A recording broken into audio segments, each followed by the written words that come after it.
एकदा जर का स्पॉईल झालं चेहऱ्यावरचं तर ते रिपेअर होणं शक्य नाही. कारण आजकाल रील्स बघून भरपूर लोक फसत आहेत. नेक्स्ट टाइम तुम्ही जिथे कुठे जाल तिकडे हे लक्षात ठेवा की तुमचं प्रॉपर मॅपिंग होतंय का आणि तुमच्या समोर निडल किंवा ब्लेड उघडतायत का. मायक्रोब्लेडिंग हे आपण ब्लेडनी काढतो, राईट. सो आपण स्किनला स्क्रॅचेस देणार आहोत. आणि नॅनो ब्लेडिंगमध्ये आपण हे जे आपण पेननी करतोय तर त्याच्यामध्ये स्क्रॅचिंग काहीच होत नाही. आपण वरच्या वर फक्त कलर फील करतोय. बापरे. मग अशा वेळी मग नेमकं काय करतेस तू? 24 तास ते 48 तास तुम्हाला बिलकुल पाणी लागून द्यायचं नाही आयब्रोजला. तुम्ही जर का शेपिंग छान केलं आणि शेपिंग छान झालं असेल तुमच्या ब्रोजचं तर तुमचा तो शेप कायमचाच राहणार आहे. हे खूप महत्त्वाचं आहे. नमस्कार, द लाईव्हवरती मी वामिका जगताप तुम्हा सर्वांचं पुन्हा एकदा खूप खूप स्वागत करत आहे.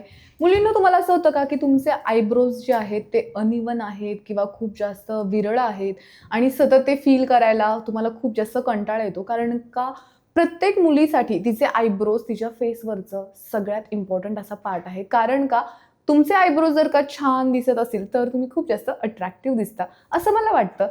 पण मग ह्या गोष्टीसाठी करायचं काय, याच्यावरचं सोल्युशन काय आहे? मायक्रो ब्लीडिंगने खरंच आयब्रोज परमनंटली फील करता येतात का? ते करायला हवेत की नको? अशा बऱ्याच प्रश्नांची उत्तरं आपण जाणून घेणार आहोत आज स्टुडिओमध्ये कोमल बोराडे हिच्याकडून. तर मला असं वाटतं वेळ न घालवता आपण डायरेक्ट स्टार्ट करूया. नमस्कार कोमल. नमस्कार.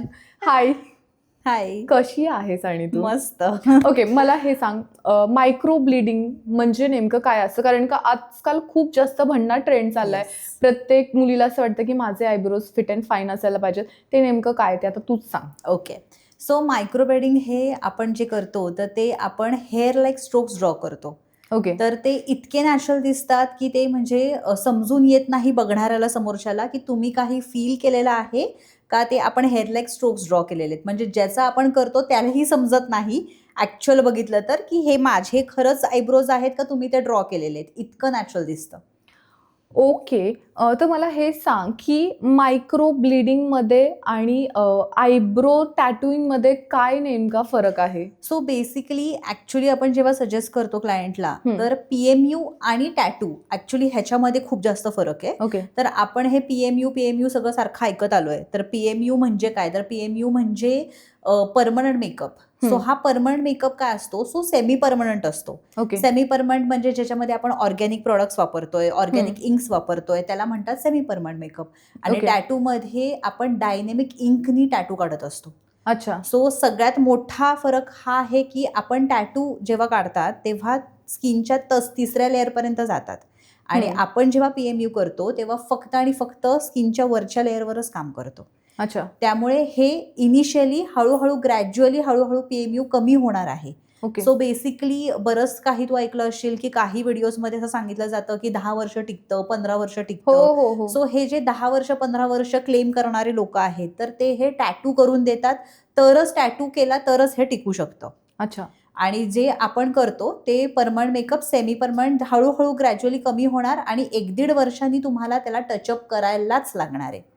अच्छा, मला सांग, हे जे आहे मायक्रो ब्लीडिंग म्हणजे तू आता सांगितलंस की मेकअप, टेम्पररी मेकअप वगैरे, तर हे नेमकं कसं केलं जातं आणि ह्या प्रोसेसला कशी सुरुवात होते? ओके. सो मायक्रोब्लेडिंग हे आपण लिटरली ब्लेड असतं छोटं, त्या ब्लेडनी आपण हेअर लाईक स्ट्रोक्स इंकमध्ये बुडवून आपण करत असतो. तर हे सेफ आहे कारण मी जसं सांगितलं तसं आपण स्किनच्या वरच्या लेअरवरतीच करतोय. ओके. पण काय होतं मायक्रोब्लेडिंग जेव्हा तुम्ही करता तेव्हा मायक्रोब्लेडिंग हे आपण हेअर लाईक स्ट्रोक्स नॅचरल पद्धतीने काढतो तर हे कमीच राहतं म्हणजे खूप लवकर फेड आउट होतं. पण आता सध्या जसं आता ट्रेंड चालू आहे तर मागच्या वर्षी मायक्रोब्लेडिंग खूप म्हणजे जास्त फॉर्ममध्ये होतं कारण लोक टॅटूचं सगळं ते आयब्रोज बघून घाबरले होते. म्हणजे ते म्हणायचे की नको टॅटू नको आपण मला एकदम नॅचरल लुक दे आणि म्हणून आपण मायक्रोब्लेडिंग खूप फॉर्ममध्ये होतं आणि मायक्रोब्लेडिंग केलं जायचं. पण आता सध्या असं झालंय की आता मायक्रोब्लेडिंगवरनं सुद्धा नॅनोब्रोजवरती खूप शिफ्ट झालोय आपण. तर नॅनोब्रोज हे मशीननी स्ट्रोक केले जातात आणि हेअर लाईक स्ट्रोक्स हे मशीननी काढले जातात. सो त्याच्यामध्ये पण खूप डिफरन्स आहे. स्किन टाईप्स आहेत की कुठल्या स्किनवरती कसं हील होणार आहे, काय हील होणार आहे आणि ही थोडीशी ॲडव्हान्स टेक्निक आहे. सो मायक्रोब्लेडिंग हे बेसिक आत्ता शिकलेली लोक सुद्धा करू शकतात पण नॅनो ब्लेडिंगला तुम्हाला खूप जास्त व्यवस्थित मशीनवरती हात पाहिजे. अच्छा. तरच ते तुम्ही हेअर लाईक स्ट्रोक्स छान व्यवस्थित काढू शकता. कारण हे जे बेसिक गोष्टी आहेत ह्या तुम्ही जर का व्यवस्थित नाही काळजी घेतली तर तुम्ही पूर्णच चेहऱ्याची वाट लावून टाकणार आहे. ओ, मला आता तू बोललीस की चेहऱ्याची वाट लावून टाकणार आहे. एकदा तू सांगितलंस microblading then nanoblading, हे 2 गोष्टी आहेत. आता करण्यापूर्वीच म्हणजे सगळ्यांना भीती असतेच किंवा काही नाही करायला पाहिजे हे खूप लोकांना वाटतं. हो, राईट. तर मला सांग, आता जर हे चुकलं तर ह्याचं सोल्युशन आहे का? सोल्युशन जर का तुम्ही चांगल्या आर्टिस्टकडे जात असाल तर नक्कीच आहे. आणि आता मी जे काही म्हणजे अकॅडमी चालवते किंवा क्लासेस घेते, शिकवते मुलींना, तर त्याच्यामध्ये सुद्धा त्यांना खूप काही सुरुवातीला कन्फ्यूज होईल किंवा भरमसाठ त्यांना कलर्स दाखवणे, त्याच्यामध्ये कलर्समध्ये खेळणे किंवा हा कलर ह्याला करा, तो कलर त्याला करा, असं करण्यापेक्षा कमीत कमी प्रोडक्ट्समध्ये आणि कमीत कमी ह्याच्यामध्ये तुम्ही बेसिक गोष्टी कशा सुरू करू शकाल आणि बाय चान्स तुमचं काही चुकलं तर चुकल्यावरती पण तुम्ही त्याच्यामध्ये रिपेअर कसं करू शकाल हे पण मी सगळं शिकवते. सो मी म्हटलं तसं की चांगला आर्टिस्ट असेल तर नक्कीच ते रिपेअर करू शकतो, पण एकदा जर का स्पॉइल झालं चेहऱ्यावरचं तर ते रिपेअर होणं शक्य नाही. जर का तुम्ही लेझर करा, नाहीतर तुम्ही आयब्रो करेक्शन करा, काही करा, पण ते रिपेअर होत नाही. ओके. मला सांग, मायक्रो ब्लिडिंग आणि नॅनो ब्लिडिंग ह्याच्यामध्ये किती किती तफावत आहे? ॲक्च्युली काय होतं की मायक्रोब्लेडिंग हे आपण ब्लेडनी काढतो, राईट? सो आपण स्किनला स्क्रॅचेस देणार आहोत. ट्रू. अगदी वरच्यावर जरी असलं हां. तरी पण तो स्क्रॅचच आहे. आणि नॅनो ब्लेडिंगमध्ये आपण हे जे आपण पेननी करतोय तर त्याच्यामध्ये स्क्रॅचिंग काहीच होत नाही. आपण वरच्यावर फक्त कलर फील करतोय. ओके. त्यामुळे तुम्हाला पेन पण थोडं कमी होतं आणि मायक्रोब्लेडिंगच्या ऐवजी मायक्रोब्लेडिंग थोडंसं जे हिलिंग असतं, म्हणजे मी आता मोस्ट प्रॉब्ली सांगते, सगळ्यांना सांगते, माझ्या स्टुडंट्सला पण शिकवताना आणि इवन क्लायंटला सुद्धा, की हिलिंग प्रोसेस काय आहे आणि हिलिंग नंतर रिझल्ट काय येणार आहे हे खूप महत्वाचं आहे. ओके. करताना आणि नुसतं तुम्ही करताय, व्हिडिओ टाकताय, सगळेच जण करतात तसं. पण जे व्हिडिओ नंतर, जे माझ्याकडे 1-1.5 वर्षानंतर पण क्लायंट येत आहेत आणि ते सांगतायत की खूप सुंदर राहिलं, आधीचं पण छान झालं आणि आता पण मी परत कोमलकडे चालली करायला, हे खूप महत्वाचं आहे. मग तू मला सांग ना, की ती प्रोसेस काय आहे आणि नंतर हिलिंग नंतरची प्रोसेस काय असणार आहे? Yes. जरा थोडंसं डिटेलमध्ये सांग. येस, नक्की. तर मग आता आपण जास्ती करून असं आपण टर्न करूयात की आता मी म्हटलं तसं की मायक्रोब्लेडिंग हा 2025चा ट्रेंड होता. पण 2026 मध्ये आजकाल कॉम्बिनेशन ब्रोज जास्त चालू आहे. ओके. सो लोकांना आता कळलेलं आहे आणि खूप म्हणजे वास्ट पोर्शन मध्ये आता आपण म्हणजे लोकांपर्यंत पोहोचतोय. इंस्टाग्रामवरनं तर जास्तच पोहोचतोय. तर त्याच्यामुळे लोकांना ह्या गोष्टी कळल्यात की एक्झॅक्ट काय प्रोसेस आहे आणि एक्झॅक्ट कसं दिसणार आहे. सो खूप काही अशी घाबरलेले लोक नसतात, फक्त म्हणतात की डार्क नको करूस, कारण मी म्हटलं तसं की केल्या केल्या डार्कच दिसणार आहे. पण जे हिलिंग प्रोसेस आहे त्याच्यामध्ये काय होतं, कॉम्बिनेशन मध्ये आपण काय करतो, मशीन स्ट्रोक्स पण देतो आणि फिलिंग शेडिंग पण करतो. सो हे जे आपण शेडिंग विथ स्ट्रोक्स करतो ते जास्त नॅचरल आणि ते उठावदार दिसतं चेहऱ्यावर. मायक्रोब्लेडिंग काय व्हायचं की मायक्रोब्लेडिंग बाबा जे रोज डेली मेकअप करणार आहेत किंवा थोडाफार माझा मेकअप असतो, मी थोडाफार जाते, बाहेर जाते, थोडाफार मेकअप करते, पण तेव्हा परत थोडं ब्रशिंगची गरज पडायची. अच्छा. आफ्टर मायक्रोब्लेडिंग. आफ्टर मायक्रो ब्लिडिंग मध्ये आपल्याला म्हणजे तू फक्त वरच्यावर टचअप करणार ब्राउजला, राईट. तर मग त्याच्यामध्ये तुला थोडंसं जेव्हा फिलिंग मेकअप करायला लागणार, जेव्हा तू मेकअप करणार तेव्हा तुला मेकअप मध्ये थोडंसं फिलिंग करायला लागणार. आणि नॅनो ब्लिडिंग मध्ये पूर्ण म्हणजे you don't need to nanoblading पुन्हा मायक्रोब्लेडिंग सारखंच आहे.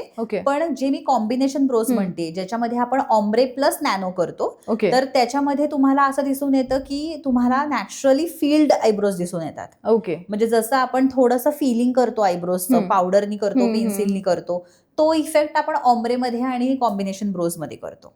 ओके. आता मला तू ते प्रोसेस सांग शॉर्टमध्ये माझ्या ऑडियन्ससाठी, की बाबा नेमकं काय करतेस तू नॅनो ब्लिडिंगमध्ये? येस. सो नॅनो ब्लेडिंग जे आपण करतो ते नॅनो ब्लेडिंगमध्ये आपण पूर्ण तुमच्या म्हणजे क्लायंटचं कन्सल्टेशन घेतो. आधी कन्सल्टेशनमध्ये आपल्याला समजतं की क्लायंटला काय हवंय, काय नकोय, मग त्याच्या अकॉर्डिंगली आपण ठरवतो की काय करायचंय.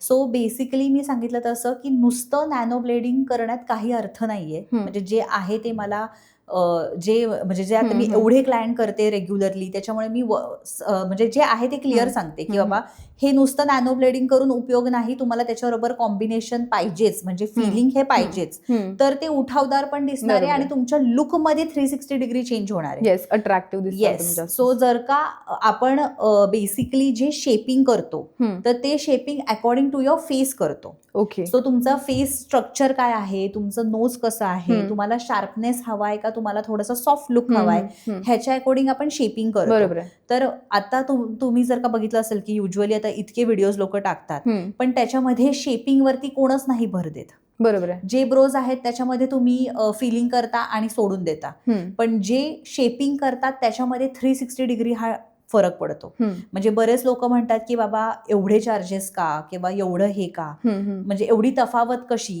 की बाबा एवढे कमी घेतात आणि तुमचे एवढे चार्जेस का. तर त्याच्यामध्ये हाच मेन मुद्दा आहे की आमचा एक्सपिरियन्स म्हणा, किंवा आपण जे एक चेहऱ्यावरती तुमचा अपीरियन्स चेंज करतोय, तुमचा कॉन्फिडन्स आणतोय परत, तर नुसतं तुम्हाला आयब्रोज नाही आणि नुसतं मी फील करून दिलं आणि दिलं सोडून, तो पूर्णपणे वेगळा प्रकार. पण जे आपण करतोय ते त्याच्यामध्ये तुम्ही शेपिंग करून करतोय. ओके. सो आपण शेपिंग करतो, शेपिंग मध्ये प्रॉपर मॅपिंग केलं जातं, तुमच्या फेस अकॉर्डिंग मॅपिंग केलं जातं. ओके. आणि मग मॅपिंग करून आपण तुम्हाला नमिंग क्रीम लावून ठेवतो, ज्याच्यामुळे तुमची त्या भागातली, म्हणजे लोकल अॅनेस्थेशियामुळे त्या भागातली तुमची स्किन नम होऊन जाते. बरोबर आहे. म्हणजे तिथे काही सेन्सेशन होत नाही. ओके. त्यामुळे तुम्हाला कमी पेन होतं. ओके. म्हणजे अकॉर्डिंगली आपण जर का असा विचार केला की बाबा खूप दुखेल का, खूप मला त्रास होईल का, किंवा एक आयब्रो झाल्यावर मी अर्धवटच पळून जाईल का, तर एवढं तुम्हाला बेरेबल पेन असतं ते, एवढं अगदी खूप पेनफुल नाही. म्हणजे माझ्याकडे काही असे क्लायंट आहेत की इव्हन ते म्हणजे झाल्यावरती ते मला म्हणतात की कोमल अगं म्हणजे मी 2 वर्ष घालवले की पेन होईल या भीतीनी, पण केल्यावरती असं जाणवलं की एवढं पेनच होत नाहीये. बरोबर आहे. That is true. Numbing cream आपण लावतो, नमिंग क्रीममुळे जास्त तुम्हाला काही त्रास होत नाही किंवा दुखत नाही. आता नमिंग क्रीमचं पण बरेच जण म्हणतात असं नमिंग क्रीम लाव की मला काहीच पेन होणार नाही. तर आता नमिंग क्रीमचं पण तुम्हाला एक महत्वाचं एक हे सांगते की नमिंग क्रीम जेवढं तुम्ही लावाल ब्रोजवरती, तर तेवढं तुम्हाला इफेक्ट वाईज फरक पडणार आहे. ओके. कारण एखादं नमिंग क्रीम लावलं, लोकल अॅनेस्थेशिया लावला, म्हणजे त्या स्किनवरती नम करणं म्हणजे त्या स्किनवरती प्रोसेस होते ऑलरेडी. आणि मग त्या प्रोसेसवरती तुम्ही जेव्हा आयब्रोज करताय तेव्हा तुम्हाला तो कलर फिक्स होणं पण महत्वाचं आहे ना. तर जर का ते तुम्ही सेल्सच तिकडे हे करून टाकले आहेत, फ्रीज केलेले आहेत, जिथे तुम्हाला काही दिसणार नाही किंवा इफेक्ट होणार नाहीये, तर तिथे तुम्हाला इफेक्ट पण कमी पडणार आहे. सो थोडंसं जे काही बेरेबल असतं तेवढं सहन करा, पण जास्तीत जास्त नमिंग क्रीम खूप लावू नका की तिकडे अगदी सुन्न होऊन जाईल, तुम्हाला अगदी काहीच नाही फील होणार, असं नमिंग क्रीम लावू नका. ओके. सगळ्यात महत्वाचं म्हणजे हे नमिंग क्रीम झाल्यावरती आपण प्रोसेस चालू करतो. प्रोसेस सुरू करताना पुन्हा एकदा मॅपिंग करून क्लायंटला दाखवतो की आता हे झालेलं आहे, हे फायनल लुक आहे तुमचा आणि आपण सुरू करतो. ओके. सुरू केल्यानंतर तुम्हाला आपण जेव्हा मी म्हटलं की फिलिंग करतो, मायक्रोब्लेडिंग करतो, एनी हाऊ जी काय ट्रीटमेंट असेल ती ट्रीटमेंट तुम्हाला करताना पहिले सगळ्यात महत्वाचं म्हणजे क्लायंटला दाखवायचं आहे की तुम्ही नवीन ब्लेड आणि निडल काढताय का. ट्रू. म्हणजे जसं टॅटू साठी हे असं तसं. येस. ओके. सो हे खूप महत्वाचं आहे. बरेच क्लायंट मला सांगतात की अगं हा म्हणजे मला तुझ्यावर विश्वास आहे, म्हणजे ठीक आहे, इट्स ओके. त्यांना जरी वाटलं तरी सुद्धा आपण दाखवणं आपली जबाबदारी आहे, कारण तुम्ही हायजीन जे काही फॉलो करताय किंवा जे काही तुम्ही क्लायंटला देताय ते तुम्हाला 100% तुम्ही चांगलंच देताय, हे त्यांना एक विश्वास बसतो. करताना त्यांना एक समाधान वाटतं की हा, ही जे माझं करते ते चांगलंच करते आणि हायजीन फॉलो करून सगळं करते. तर बरेच लोक हे टाळतात किंवा एकमेकांचं वापरतात, जे की चुकीचं आहे. येस. सो जिथे तुम्हाला असं वाटतंय जिथे पैसे कमी घेतात तिथे ह्या गोष्टी पण चालू असतात, जे तुम्हाला कळणारही नाही. सो नेक्स्ट टाइम तुम्ही जिथे कुठे जाल तिकडे हे लक्षात ठेवा की तुमचं प्रॉपर मॅपिंग होतंय का आणि तुमच्या समोर निडल किंवा ब्लेड उघडतायत का, जे काही वापरतील ते. येस. म्हणजे हे गोष्टी झाल्यानंतर म्हणजे त्यांनी प्रॉपर नवीन ब्लेड वापरायला हवं. आणि मला हे सांग, आता तू सांगितलंस की प्रोसिजर कशी स्टार्ट होते, नवीन क्रीम झालं त्याच्यानंतर तू ब्लेड वगैरे नवीन वापरायला हवं हे सांगितलं, किंवा किती वेळ नवीन क्रीम ठेवायची हे सगळं गोष्टी सांगितलं. पेन जो आहे तो बेरेबल असायला हवा. मला सांग की ब्राउज करताना की त्याचा कलर जो आहे तो डार्क ब्लॅक ठेवायचा आहे, ब्राऊन ठेवायचा आहे, हे कलरचं कॉम्बिनेशन कसं ठरवायचं? ओके. सो आता कसं असतं की कलर्समध्ये आपण जेव्हा कलर डिसाईड करतो की एखाद्या आयब्रोचा कलर कसा डिसाईड करायचा, तर तो डिसाईड होतो सगळ्यात महत्त्वाचं, की तुमचा स्किनचा टेक्स्चर कसं आहे, म्हणजे स्किनचा तुमचा टोन कसा आहे, कूल टोन आहे, वॉर्म टोन आहे. So cool tone, warm tone म्हणजे काय, की कूल्स म्हणजे जे ब्ल्यू आणि ह्याच्यामध्ये येतात टोन्स, म्हणजे जे डार्क टोन्स येतात थोडेसे, आणि वॉर्म म्हणजे जे लाईटर टोन्स येतात ओके. थोडेसे. सो ह्या 2 टोन्सच आपल्या इंडियामध्ये आपण बघायला मिळतात. तर ह्या टोन्समध्ये आपल्याला लक्षात घ्यायचं आहे, की कूल टोन्समध्ये तुम्ही थोडंसं डार्कर शेड घ्याल. कारण डार्क ब्रोज म्हटल्यावरती किंवा डार्क स्किन म्हटल्यावरती तुम्हाला कलर पण तसा पाहिजे. जर का तुम्ही ब्राऊनवरती ब्राऊन जर का घेतला तर तो दिसणारच नाहीये. ट्रू, बरोबर आहे. सो थोडासा आपल्याला तो डीप ब्राऊन, डार्केस्ट ब्राऊन अशा टाईपमध्ये आपल्याला हवा. आणि जे आपल्याला वॉर्म टोन्स असतील जे स्किनवरती, जे थोडंसं म्हणजे थोडंसं जर एक फेअर टोनकडे येतात, तर त्यांच्यासाठी आपण थोडीशी ब्राऊन शेड वापरणार आहे.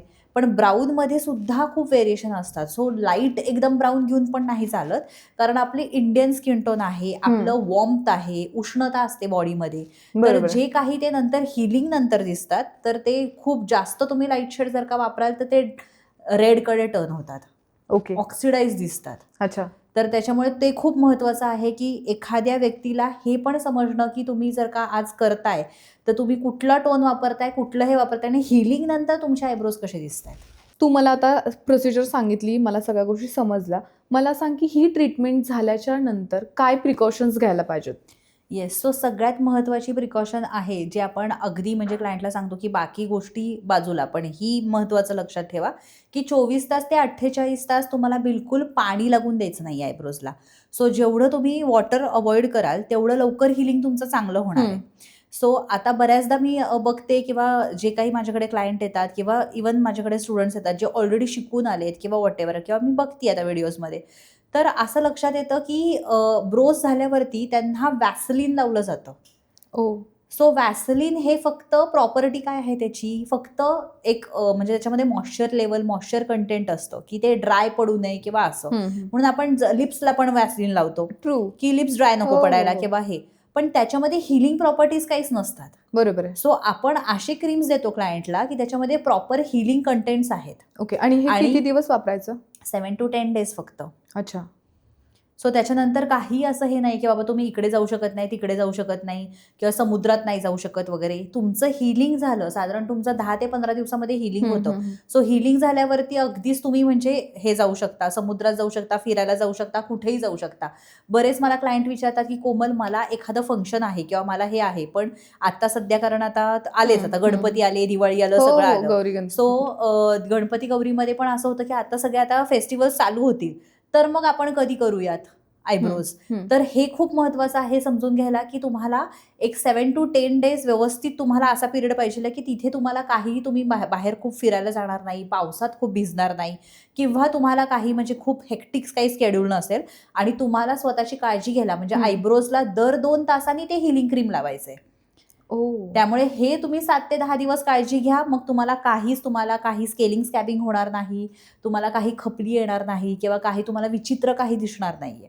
त्यामुळे हे 7 to 10 डेज खूप क्रुशियल असतात, जे तुम्ही व्यवस्थित जर का तुम्ही हिलिंग प्रोसेस केली, क्रीम वगैरे लावून दर 2 तासांनी, तर मग काहीच नाही प्रॉब्लेम.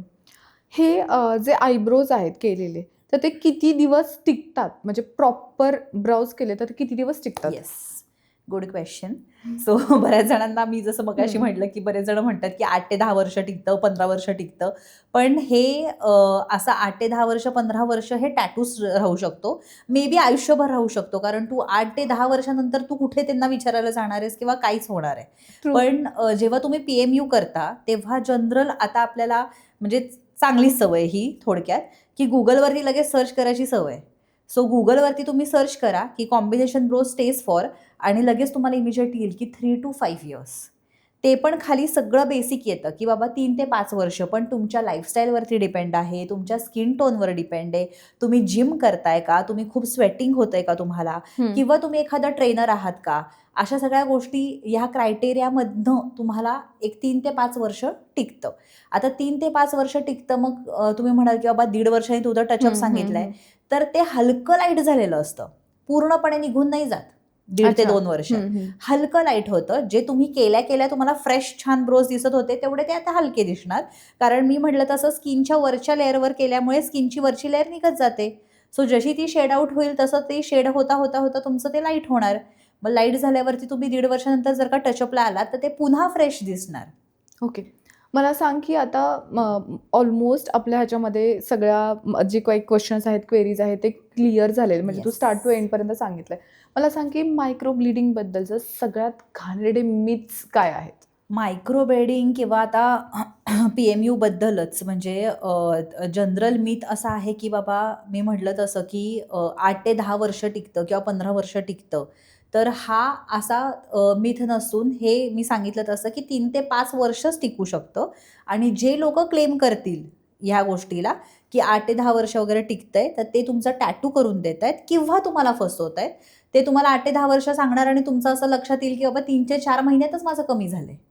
हो. त्यामुळे हा सगळ्यात मोठा मिथ आहे की तुम्ही प्लीज अशा ह्याला जाऊ नका. जिथे कुठे हळूहळू ग्रॅज्युअली कमी होतंय आणि तशाच ठिकाणी जा.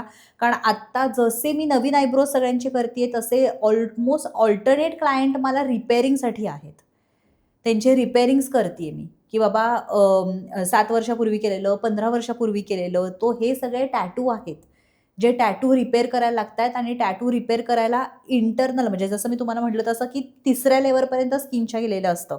सो ते तर तेवढ्या लेवलपर्यंत जाऊन पण रिपेअर नाही होऊ शकत. बापरे! मग अशा वेळी मग नेमकं काय करतेस तू?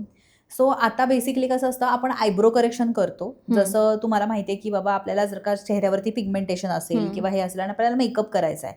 तो मेकअपमध्ये आपण काय करतो की ऑरेंज करेक्टर वापरतो. येस. तसंच आपण ऑरेंज करेक्टर वापरून आपण ब्रोज रिपेअर करतो. त्याचा जो डार्कनेस आहे जो आहे तो आपण फक्त कामोफ्लॅज इफेक्ट देतो.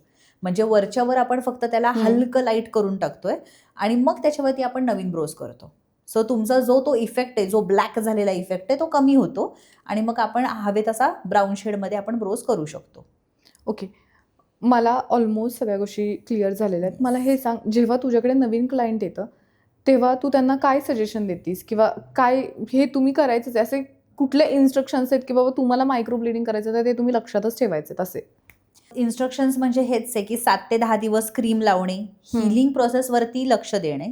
कारण तुम्हाला जर का हिलिंग प्रोसेस आणि हिलिंग सगळं कळलं व्यवस्थित आणि तुम्ही तेवढं फॉलो केलं तर आत्ता सेकंड सेशनला आल्यावरती आपल्याला असं लक्षात येतं की क्लायंटचं एकदम स्मूथ हिलिंग झालंय, त्यांना काहीच नसतो त्रास झालेला. बरोबर. पण जे लोक नीट क्रीम लावत नाही किंवा हिलिंगवरती लक्ष देत नाही, क्रीम लावायला सांगितली पण दिवसातनं 2दाच फक्त क्रीम लावली आहे, तर जर का ब्रोज तुमचे एक म्हणजे आपण प्रोसेस केली, ट्रीटमेंट केली, तर ते जर का पिगमेंट किंवा हे असं ड्राय पडलं आणि तिथे जर का खपली चढली तर तो कलर पिगमेंट तो निघून जाणार आहे.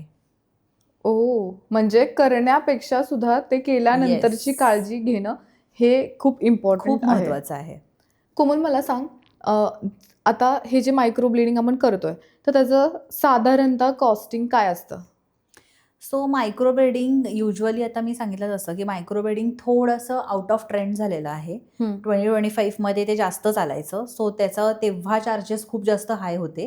पण आता सध्या कम्पेअर टू बाकीचे ट्रीटमेंट्स थोडंसं मायक्रोब्लेडिंगचे चार्जेस कमी झालेले आहेत. सो जर का एखादं चांगला आर्टिस्ट असेल जो एक्सपिरियन्स आर्टिस्ट आहे आणि जो इतकी वर्ष झाले काम करतोय आणि म्हणजे रोजचं एवढं काम करतोय, तर त्यांनी साधारण ॲव्हरेज मायक्रोब्लेडिंगचे चार्जेस एक साधारण 15 ते 20,000 रुपये आत्ता आहेत. ओके. तू आता आर्टिस्टचा उल्लेख केलास म्हणून विचारते यावरून की मायक्रो ब्लीडिंग करताना आर्टिस्टकडं कुठल्या क्वालिटी बघायलाच पाहिजेत? सो जेव्हा तुम्ही ठरवता की आता मला PMU करायचं आहे, मग ते असू दे आयब्रोज असू दे, लिप्स असू दे किंवा BB ग्लो करतो, बऱ्याच काही गोष्टी आहेत. सो ह्या सगळ्या गोष्टी लक्षात घ्यायला पाहिजे तुम्ही की हे गोष्ट जे तुम्ही फेसवरती करताय ते तुमचं बऱ्यापैकी कायमचं राहणार आहे. येस. सो चूक झाली ते पण कायमची राहणार आहे आणि जर का चांगलं झालं ते पण कायमचंच राहणार आहे. हो. सो मी जसं म्हटलं तसं की तुम्ही जर का शेपिंग छान केलं आणि शेपिंग छान झालं असेल तुमच्या ब्रोजचं, तर तुमचा तो शेप कायमचाच राहणार आहे. म्हणजे तो शेप तुम्ही फक्त तो दरवर्षी तुम्हाला तो एनहान्स करत जायचा आहे तेवढंच. पण तुमचा पूर्णपणे आधीचा शेप आणि आत्ताचा शेप ह्याच्यामध्ये खूप तफावत असणार आहे. जेव्हा तुम्ही एक प्रॉपर आर्टिस्टकडनं करता तेव्हा. तर तुम्हाला बघायच्या गोष्टी काय काय आहेत आर्टिस्टमध्ये, की एकतर पहिली गोष्ट म्हणजे की त्यांचा एक्सपिरियन्स काय आहे.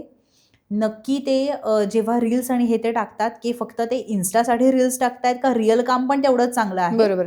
कारण आजकाल रील्स बघून भरपूर लोक फसतायत. सो त्यांचं चांगलं काम बघणं महत्त्वाचं आहे. चांगलं काम तुम्ही कसं बघाल, की तुम्ही त्यांच्याकडे कन्सल्टेशनला जा, त्यांच्याशी कन्सल्टेशन घ्या आणि त्यांना सांगा, की तुमचं आफ्टर पण मला रिझल्ट्स दाखवा.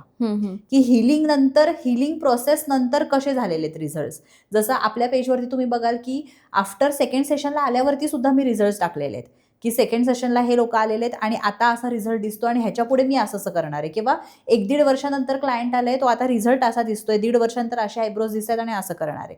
तो हे खूप महत्त्वाचं आहे, की बाबा ती आर्टिस्ट आहे, ती किंवा तो जे काय आर्टिस्ट आहे, तर ते कसे काम करतायत आणि आफ्टर हिलिंग सुद्धा त्यांचे रिझल्ट्स कसे दिसतायत, हे खूप महत्त्वाचं आहे. ओके. मला एक गोष्ट सांग, की मी आता जस्ट मध्ये ऐकून होते, की बाबा यामध्ये पण अरेबिक स्टाईलचे आयब्रोज आहेत किंवा वेगवेगळे इंडियन टाईपचे आहेत. सपोज आता जर मी मायक्रो ब्लीडिंग केलंय आणि माझा आयब्रोजचा शेप वेगळा आहे आणि मला तो 2 वर्षांनी बदलायचा आहे, तर ते पॉसिबल होऊ शकतं का? हो, अगदीच. जर का तू मायक्रोब्लेडिंग मी म्हटलं तसं, की चांगल्या आर्टिस्टकडे जाऊन केलं असशील, तर एनीहाऊ ते PMU म्हटल्यावरती ते 1-2 वर्षामध्ये लाईटच होणार आहे. ट्रू. सो लाईट झाल्यावरती तुम्हाला हवं तो तुम्ही चेंजेस करू शकता. आता बरेच माझे असे आहेत क्लायंट, मी म्हटलं तसं मागच्या वर्षी ट्रेंड काय चालू होता? मायक्रोब्लेडिंग. आता यावर्षी ट्रेंड चालू आहे कॉम्बिनेशन ब्रोज. सो जर का तुम्हाला मायक्रोब्लेडिंगवरनं कॉम्बिनेशन ब्रोजवरती शिफ्ट व्हायचंय, तेही तुम्ही करू शकता. सो आता जेव्हा सेकंड म्हणजे 1-1.5 वर्षानंतर माझ्याकडे येतात पुन्हा, रिटचअप म्हणतात ह्या गोष्टीला. तर रिटचअपसाठी जेव्हा येतात तेव्हा आपण असं सजेस्ट करतो, की आता तू यूज टू झालेली आहेस. येस, तुला येस. एक्झॅक्टली कळलेलं आहे, की मायक्रोब्लेडिंग किती लाईट, सटल आणि हे ते दिसतं. सो आता तू कॉम्बिनेशन ब्रोज करू शकतेस. त्यामुळे मग तू कॉम्बिनेशनवरती शिफ्ट होऊ शकते. ओके. म्हणजे मला ऑलमोस्ट आता सगळ्याच प्रश्नांची उत्तरं मिळालेली आहेत असं वाटतंय. मग आता आपण थांबायला हरकत नाहीये. पण थांबण्यापूर्वी मी माझ्या ऑडियन्सला नक्की सांगेल, जर तुम्हाला मायक्रो ब्लीडिंग आणि अजून बऱ्याच या सगळ्या प्रोसिजरबद्दल काहीही डाऊट असतील, तर तुम्ही खाली द लाईव्हच्या कॉमेंट बॉक्समध्ये तुम्ही सर्रास प्रश्न विचारू शकता. त्या प्रश्नांची उत्तरं कोमल तुम्हाला नक्कीच देईल. आणि थँक यू कोमल, की तू इथे आलीस आणि या विषयाबद्दल बोलणं खूप इम्पॉर्टंट होतं आणि तू माझ्या सगळ्या प्रश्नांचं निरसन केलंस. माझ्या ऑडियन्सला नवीन माहिती दिलीस. त्यासाठी मी तुझी खूप खूप आभारी आहे. Thank you. Thank you.